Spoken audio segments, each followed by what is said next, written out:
Halo entrepreneurs, sukses bersama LPDP, Dukung Entrepreneurs Indonesia. Kali ini bersama saya Dwi Larso, Direktur Beasiswa LPDP. Mari kita bangun diri untuk negeri. Kali ini saya akan membahas tentang market size, market trend, market growth, dan juga yang terakhir adalah margin. Ya, ini semuanya tentang M. Pertama-tama ingin saya sampaikan bahwa bisnis itu adalah ibarat makhluk hidup, atau bisnis itu seperti makhluk hidup. Makhluk hidup itu dilahirkan, kemudian dia perlu makan, minum, bernapas, dan makhluk hidup itu juga harus tumbuh dan berkembang.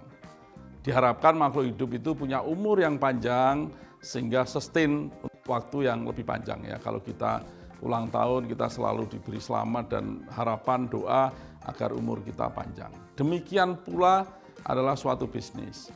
Bisnis itu dilahirkan dan dia perlu asupan makan, minum, bernapas berupa profit. Dan bisnis itu tidak boleh kecil terus, bisnis itu harus tumbuh dan berkembang seperti makhluk hidup. Jadi harus ada ruang untuk tumbuh dan berkembang. Kalau di dalam ekonomi, di dalam bisnis, itu namanya adalah market size dan market growth. Nah, untuk menjamin bisnis itu bisa punya waktu hidup yang cukup lama, maka kita perlu memperhatikan yang namanya market trend. Ya, ini akan menjamin bahwa bisnis itu bisa punya umur yang lebih panjang. Tentunya suatu saat bisnis apapun akan menemui kematiannya dan akan digantikan dengan bisnis baru lagi. Itu penting saya sampaikan. Maka pertama-tama kita ingin bicara apa itu market size.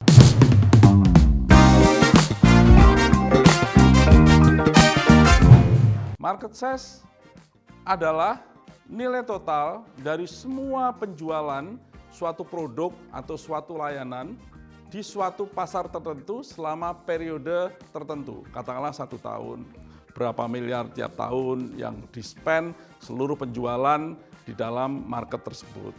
Nah, kenapa ini penting? Karena market size ini adalah ingin membantu bisnis dalam memahami potensi pasar dan merepresentasikan sebenarnya besar atau jumlah pelanggan dari target dan juga untuk menetapkan tujuan penjualan yang realistis. Lalu bagaimana kita bisa memperkirakan market size itu sebesar apa? Ada 2 pendekatan utama yang ingin saya sharekan di sini yang dapat Anda gunakan. Yang pertama, kita punya pendekatan top down ya, atau melihat dari atas. Nah, pendekatan ini dimulai dengan nilai total suatu pasar, katakanlah pasar dunia begitu. Kemudian kalau kita ingin melayani Indonesia, diturunkan Indonesia ini kira-kira berapa. Kemudian kalau Anda hanya ingin melayani pasar tertentu, provinsi tertentu, Papua atau kemudian Merauke atau di kota tertentu, maka itu Anda turunkan kira-kira porsi untuk daerah itu seberapa besar dibandingkan dengan kebutuhan dunia.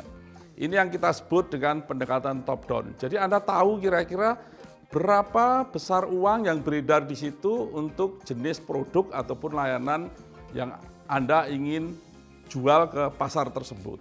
Ya, ini total dari kira-kira penjualan. Nah, pendekatan itu yang kita sebut top down, lihat dari atas kebutuhan global, kebutuhan nasional, kebutuhan regional, dan kemudian katakanlah kebutuhan lokal berapa, sampai kebutuhan di pasar Anda berapa.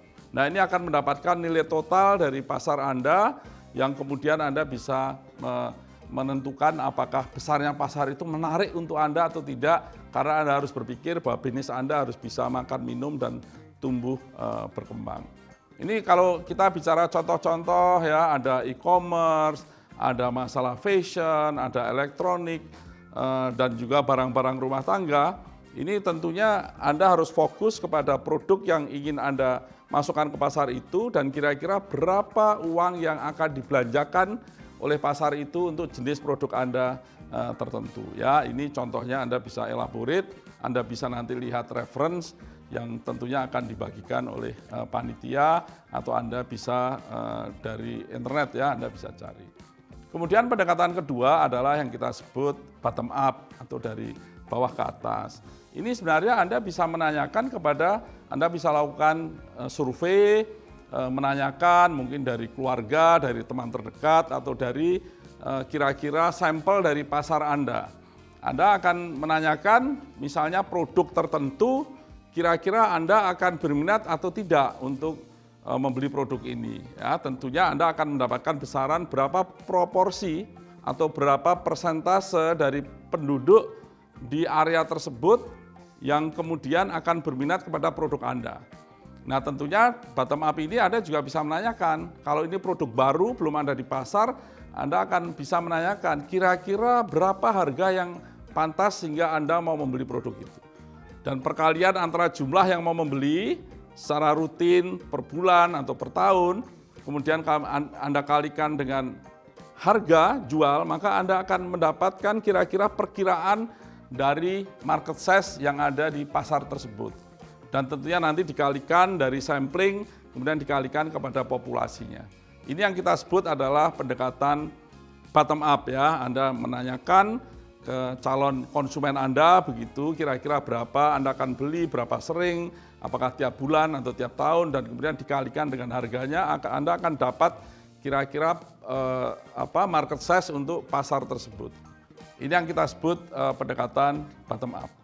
Sekarang kita berpikir pendekatan mana yang dianggap paling cocok ya, antara pendekatan top down atau dari atas ke bawah atau pendekatan bottom up dari bawah ke atas. Sebenarnya tidak ada yang lebih baik satu di antara yang lain. Tapi seringkali kita menggunakan pendekatan top down kalau pasarnya sudah teridentifikasi dengan lebih jelas. Artinya besaran yang ada di level atas, global atau nasional, itu akan cukup akurat untuk di breakdown ke dalam level yang lebih bawah, level lokal, level kabupaten, level pasar Anda. Ya, karena pasarnya sudah teridentifikasi dengan jelas. Tapi kalau untuk pasar-pasar baru, Anda memunculkan produk yang breakthrough, yang cukup baru, belum ada di pasar, seringkali gambaran globalnya juga belum ada. Dan kalaupun ada, kalau di breakdown ke bawah karena karakteristiknya baru berbeda, maka lebih tidak akurat. Akan lebih cocok kalau Anda menggunakan pendekatan bottom up, di mana Anda akan menanyakan produk Anda yang sedang Anda kembangkan, yang akan dipasarkan kepada calon konsumen Anda. Sehingga mereka lebih punya definisi barangnya ada dan kira-kira akan membeli berapa banyak dalam satuan waktu tertentu dan untuk harga berapa. Nah, itu yang kemudian Anda akan ambil samplingnya, kemudian Anda angkat kepada populasi pasar Anda akan mendapatkan besaran yang namanya market size.